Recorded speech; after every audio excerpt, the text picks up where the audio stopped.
Hi friends, welcome back to my channel. ಇವತ್ತಿನ ವೀಡಿಯೋದಲ್ಲಿ pregnancy ಮಿತ್ಸನ್ನೇ ಇವತ್ತಿನ ವೀಡಿಯೋದಲ್ಲಿ ಶೇರ್ ಮಾಡ್ತಾ ಇದ್ದೀನಿ. ತುಂಬ ಜನ ಬಂದು ಕೆಲವೊಂದು ವಿಷಯಗಳನ್ನು ಹಾಗೆ ನಂಬಿಡ್ತೀರಾ. ಕೆಲವೊಬ್ಬೊಬ್ಬರಿಗೆ ಒಬ್ಬರಿಂದ ಒಬ್ಬರಿಗೆ ದೇಹದ ಒಂದು ಚೇಂಜಸ್ ಇದ್ದೇ ಇರುತ್ತೆ, ಹಾರ್ಮೋನ್ ಇಂಬ್ಯಾಲೆನ್ಸ್ ಇದ್ದೇ ಇರುತ್ತೆ. ಸೊ ಯಾವ್ಯಾವ ಒಂದು ಕಾರಣಗಳು ಏನೇನಕ್ಕಾಗುತ್ತೆ ಮತ್ತು ಈ ಮಿತ್ಸ್ಗಳನ್ನೆಲ್ಲ ನಂಬೇಕಾ ಬೇಡವಾ ಏನು ಅದನ್ನೆಲ್ಲ ಇವತ್ತಿನ ವೀಡಿಯೋದಲ್ಲಿ ನಾನು ಶೇರ್ ಮಾಡ್ತೀನಿ. ಒಂದಾಗಿ ಸ್ಲೀಪಿಂಗ್ ಪೊಸಿಷನು.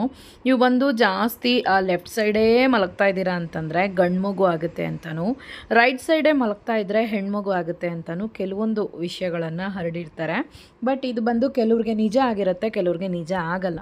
ಸೊ ಇದು ಕೂಡ ಒಂದು ರೀತಿ ಮಿತ್ತೇನೆ. ಯಾಕಂದರೆ ಎಲ್ಲರಿಗೂ ಸ್ಲೀಪಿಂಗ್ ಪೊಸಿಷನಿಂದ ಬೇಬಿ ಜೆಂಡರ್ ಅನ್ನೋದು ಪ್ರಿಡಿಕ್ಟ್ ಆಗಲ್ಲ. ಸೊ ಇದನ್ನೇ ನಾನು ಪ್ರೀವಿಯಸ್ ವೀಡಿಯೋದಲ್ಲಿ ಕೂಡ ಹೇಳಿದ್ದೆ.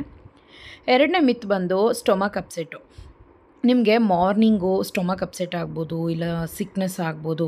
ಇದೆಲ್ಲ ಎಕ್ಸ್ಟ್ರೀಮ್ ಆಗಿದೆ ಅಂತಂದರೆ ಮೇ ಬಿ ನಿಮಗೆ ಗರ್ಲ್ ಬೇಬಿ ಆಗುತ್ತೆ. ನಿಮಗೆ ಮಾರ್ನಿಂಗ್ ಸಿಕ್ನೆಸ್ಸೇ ಇಲ್ಲ ಅಂತಂದರೆ ಬಾಯ್ ಬೇಬಿ ಆಗುತ್ತೆ ಅನ್ನೋ ಥರ ಮಿತ್ಸ್ ಇರುತ್ತೆ, ಹೇಳ್ತಾರೆ ಕೆಲವರು. ಆದರೆ ನನಗಿದು ಉಲ್ಟವಾಗೇ ಇತ್ತು. ಸೊ ಮಾರ್ನಿಂಗ್ ಸಿಕ್ನೆಸ್ ಜಾಸ್ತಿ ಇತ್ತು, ಆದರೆ ನನಗೆ ಗಂಡು ಮಗುನೇ ಆಗಿದ್ದು. ಸೊ ಇದೆಲ್ಲನೂ ಒಂದು ರೀತಿ ಹಾರ್ಮೋನ್ ಇಂಬ್ಯಾಲೆನ್ಸ್ ವಿನಃ ಇದು ನಿಜ ಅಲ್ಲ. ಓಕೆನಾ. ಕೆಲವ್ರಿಗೆ ಫಸ್ಟ್ ಪ್ರೆಗ್ನೆನ್ಸಿಯಲ್ಲಿ ಬಂದು ತುಂಬಾ ಸಿಕ್ನೆಸ್ ಇರುತ್ತೆ, ಕೆಲವ್ರಿಗೆ ಸಿಕ್ನೆಸ್ಸೇ ಇರಲ್ಲ ಸೆಕೆಂಡ್ ಪ್ರೆಗ್ನೆನ್ಸಿಯಲ್ಲಿ. ಸೊ ನನಗೆ ಕಮೆಂಟ್ ಮಾಡ್ತೀರಾ, ಈ ಸಲ ನನಗೆ ಹೊಟ್ಟೆ ತೊಳಸ್ತಾ ಇಲ್ಲ, ಹೊಟ್ಟೆ ನನಗೆ ವಾಮಿಟಿಂಗ್ ಇಲ್ಲ, ನನಗೆ ಸ್ಟೊಮಕ್ ಅಪ್ಸೆಟ್ಟೇ ಇಲ್ಲ, ಆದರೆ ಮೊದಲಿತ್ತು ಇವಾಗಿಲ್ಲ, ಪ್ರಾಬ್ಲಮ್ಮಾ, ನಾನು ಪ್ರೆಗ್ನೆಂಟ್ ತಾನೇ ಅನ್ನೋ ಥರ ಎಲ್ಲ ಕೇಳ್ತೀರಾ. 3 ಮಂತ್ ಆದರೂ ನನಗೆ ಕಮೆಂಟ್ ಮಾಡ್ತೀರಾ. ಸೊ ಇದು ಒಂದು ರೀತಿ ಹಾರ್ಮೋನಲ್ ಚೇಂಜಸ್ ಅಷ್ಟೇ. ನಮಗೆ ಏಜ್ ಆಗ್ತಾ ಆಗ್ತಾ ಅದರ ಒಂದು ವೇರಿಯೇಷನ್ ಬೇರೆ ಥರನೇ ಇರುತ್ತೆ. ಮೂರನೇ ಮಿತ್ ಬಂದು ಸಾಫ್ಟ್ ಆರ್ ಡ್ರೈ ಹ್ಯಾಂಡ್ಸ್ ಅಂತ. ಸೊ ಈಗ ಕೆಲವ್ರು ಏನು ಮಾಡ್ತಾರೆ ಅಂತಂದರೆ, ನಿಮ್ಮ ಕೈಗಳು ತುಂಬ ಡ್ರೈ ಆಗಿದೆ ಅಂತಂದರೆ ಬಾಯ್ ಬೇಬಿ ಅಂತಲೂ, ಸಾಫ್ಟಾಗಿರುವಂಥ ಹ್ಯಾಂಡ್ಸ್ ಇತ್ತು ಅಂತಂದರೆ ಗರ್ಲ್ ಬೇಬಿ ಅಂತಲೂ. ಸೊ ಇದೆಲ್ಲನೂ ಇದು ಕೂಡ ಒಂದು ಮಿತ್ತೇನೆ. ಯಾಕಂದರೆ ಹಾರ್ಮೋನಲ್ ಚೇಂಜಸ್ ಆಗ್ತಾ ಇರುತ್ತೆ, ನಮ್ಮ ಬಾಡಿಯಲ್ಲಿ ಸ್ಕಿನ್ ಮೇಲೇನೂ ತುಂಬಾ ವೇರಿಯೇಷನ್ಸ್ ಇರುತ್ತೆ. ಸೊ ಇದು ಕೂಡ ನಿಜ ಅಲ್ಲ.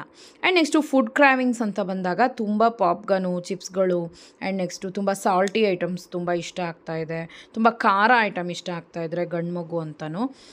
ನಾರ್ಮಲಾಗಿ ಸ್ವೀಟಾಗಿ ಆಸೆ ಆಗ್ತಾಯಿದೆ ಅಂದರೆ ಕ್ರೀಮ್ ಆಗಿ ಐಸ್ ಕ್ರೀಮ್ ಆಗ್ಬೋದು, ಚಾಕ್ಲೇಟ್ಸ್, ಕ್ಯಾಂಡಿ ಆಗ್ಬೋದು. ಇಂಥವೆಲ್ಲ ಸ್ವೀಟ್ ಕ್ಯಾಂಡಿ ಅಂದರೆ ನೀವೇನಾದರೂ ಹೊರಗಡೆ ಹೋದಾಗ ಜಾಸ್ತಿ ಐಸ್ ಕ್ರೀಮ್ ತಿನ್ನಬೇಕು ಅನ್ಸೋದು, ಮತ್ತು ಊಟದಲ್ಲಿ ಪಾಯಸ ತಿನ್ನಬೇಕು ಆ ಥರ ಎಲ್ಲ ಅನ್ಸೋವಾಗ ಗರ್ಲ್ ಅಂತಲೂ ಅಂತ ಹೇಳ್ತಾರೆ.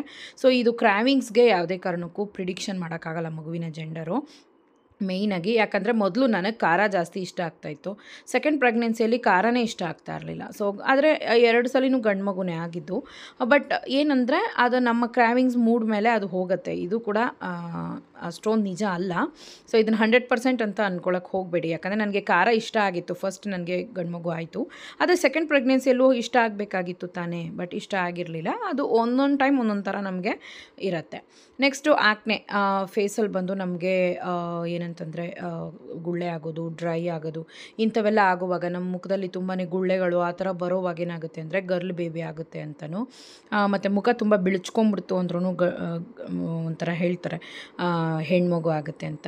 ಮತ್ತು ಬ್ಲ್ಯಾಕ್ ಆಗಿ ಒಂದು ಸ್ವಲ್ಪ ಡಲ್ ಫೇಸ್ ಇತ್ತು ಅಂತಂದರೆ ಬಾಯ್ ಆಗುತ್ತೆ ಅಂತಲೂ ಹೇಳ್ತಾರೆ. ಬಟ್ ಇದು ಅವರವರ ಒಂದು ದೇಹದ ದಾಢ್ಯದ ಮೇಲೆ ಹೋಗುವಂಥದ್ದು. ಸೊ ಇದು ಕೂಡ 100% ನಿಜ ಅಲ್ಲ. ನೆಕ್ಸ್ಟು ಇನ್ನೊಂದೇನಪ್ಪ ಅಂತಂದರೆ, ನಮ್ಮ ಒಂದು ಫೇಸ್ ಬಂದು ವೆಯ್ಟ್ ಗೇನ್ ಆಗೋದು, ಫೇಸ್ ಬಂದು ಊತ ಆಗುತ್ತೆ. ಕೆಲವ್ರಿಗೆ ಫೇಸ್ ಬಂದು ಚಬ್ಬಿಯಾಗಿರುತ್ತೆ. ಸೊ ಫೇಸ್ ಬಂದು ತುಂಬಾ ಚಬ್ಬಿಯಾಗಿತ್ತು, ತುಂಬ ಗುಂಡಿಗೆ ತುಂಬ ಚೆನ್ನಾಗಿ ಕಾಣಿಸ್ತಾ ಇದ್ದಾರೆ ಅಂತಂದರೆ ಗರ್ಲ್ ಬೇಬಿ ಅಂತಲೂ. ಒಂಥರ ಮುಖ ಎಳ್ಕೊಂಡಂಗೆ ಡಲ್ ಆಗಿದ್ದಾರೆ ಅಂದರೆ ಗಂಡು ಮಗು ಅಂತಲೂ ಹೇಳ್ತಾರೆ. ಬಟ್ ಇದು ಕೂಡ ಅವರವರ ದೇಹದ ಹಾರ್ಮೋನ್ ಇಂಬ್ಯಾಲೆನ್ಸೇನೆ. ಸೊ ಇದು ಕೂಡ ನಿಜ ಅಲ್ಲ. ಸೊ ಮೂಡ್ ಚೇಂಜಸ್ಸು, ತುಂಬ ಕೋಪ ಬರ್ತಾ ಇದೆ ಅಂತಂದರೆ ಹೆಣ್ಮಗು ಅಂತಲೂ, ತುಂಬ ಸಾಫ್ಟಾಗಿ ಸಮಾಧಾನವಾಗಿದ್ದಾರೆ ಅಂದರೆ ಗಂಡು ಮಗು ಅಂತಲೂ. ಸೊ ಇದು ಬಂದು ಮೂಡ್ ಸ್ವಿಂಗ್ಸ್ ಬಗ್ಗೆ ಹೇಳೋಕ್ಕಾಗಲ್ಲ. ಯಾಕಂದರೆ ನಮಗೆ ಪೀರಿಯಡ್ಸ್ ಟೈಮಲ್ಲಿ ಮೂಡ್ ಸ್ವಿಂಗ್ಸ್ ಜಾಸ್ತಿ ಕೋಪ ಬರ್ತಾ ಇರುತ್ತೆ. ಅದೇ ಥರ ಪ್ರೆಗ್ನೆನ್ಸಿಯಲ್ಲೂ ಕೂಡ ಇದು ಕೂಡ ಏನು ನಿಜ ಅಲ್ಲ. ಸೊ ಇದನ್ನು ಕೂಡ ಅಂಡರ್ಸ್ಟ್ಯಾಂಡ್ ಮಾಡ್ಕೊಳ್ಳಿ. And next high or low pregnant belly. So ನಿಮಗೆ ಹೊಟ್ಟೆ ತುಂಬ ಚಿಕ್ಕದಾಗಿದೆ ಅಂದರೆ ಗಂಡು ಮಗು ಅಂತಲೂ, ಹೊಟ್ಟೆ ತುಂಬ ದೊಡ್ಡದಾಗಿದೆ ಅಂದರೆ ಹೆಣ್ಮಗು ಅಂತಲೂ ಹೇಳ್ತಾರೆ. ಬಟ್ ಆ ಥರ ಏನು ಇರಲ್ಲ. ಕೆಲವ್ರಿಗೆ ಹೊಟ್ಟೆ ತುಂಬ ಚಿಕ್ಕದಾಗಿರುತ್ತೆ, ಆದರೆ ಹೆಣ್ಮಗುನೇ ಆಗಿರುತ್ತೆ. ಹೊಟ್ಟೆ ತುಂಬ ದೊಡ್ಡದಾಗಿರುತ್ತೆ ಅಂಥವ್ರಿಗೆ ಗಂಡು ಮಗುನೇ ಆಗಿರುತ್ತೆ. ಸೊ ಮಗುವಿನ ಬೆಳವಣಿಗೆ ಮತ್ತು ಮಗುವಿನ ಹೊಟ್ಟೆ ಒಳಗಡೆ ಮಗು ಜೊತೆ ಇರುವಂಥ ಪ್ಲೆಸೆಂಟ, ನೆಕ್ಸ್ಟು ನೀರಿನ ಒಂದು ಅಳತೆ, ಮತ್ತು ಬೈ ಬರ್ತ್ ಅವ್ರ ಅಬ್ಡಾಮಿನಲ್ ಥಿಕ್ನೆಸ್ಸು ಎಲ್ಲನೂ ಸೇರಿನೇ ಹೊಟ್ಟೆ ದಪ್ಪ ಸಣ್ಣ ಕಾಣಿಸೋದು. ಸೊ ಇದು ಕೂಡ 100% ನಿಜ ಅನ್ನೋದು ಇರೋದಿಲ್ಲ. ಸೊ ಇದು ಕೂಡ ನೀವು ಅಂಡರ್ಸ್ಟ್ಯಾಂಡ್ ಮಾಡ್ಕೊಳ್ಳಿ. ಸೊ ತುಂಬ ಜನರಿಗೆ ಏನು ಗೊತ್ತಾ, ಏನಾಗ್ಬಿಡುತ್ತೋ, ಈ ಥರ ಅಂದ್ಬಿಟ್ರಲ್ಲ, ಅವ್ರು ಆ ಥರ ಅಂದ್ಬಿಟ್ರಲ್ಲ ಅಂತ ಹೇಳ್ಬಿಟ್ಟು ತುಂಬಾ ಟೆನ್ಷನ್ ಮಾಡ್ಕೊಳ್ತೀರಾ. ಟೆನ್ಷನ್ ಮಾಡ್ಕೋಬೇಡಿ, ಪ್ರೇಯರ್ ಮಾಡಿಬಿಡಿ, ದೇವ್ರು ನಿಮಗೆ ಒಳ್ಳೆಯದೇ ಮಾಡ್ತಾರೆ. ಓಕೆ ಫ್ರೆಂಡ್ಸ್, ಟೇಕ್ ಕೇರ್, ಬಾಯ್.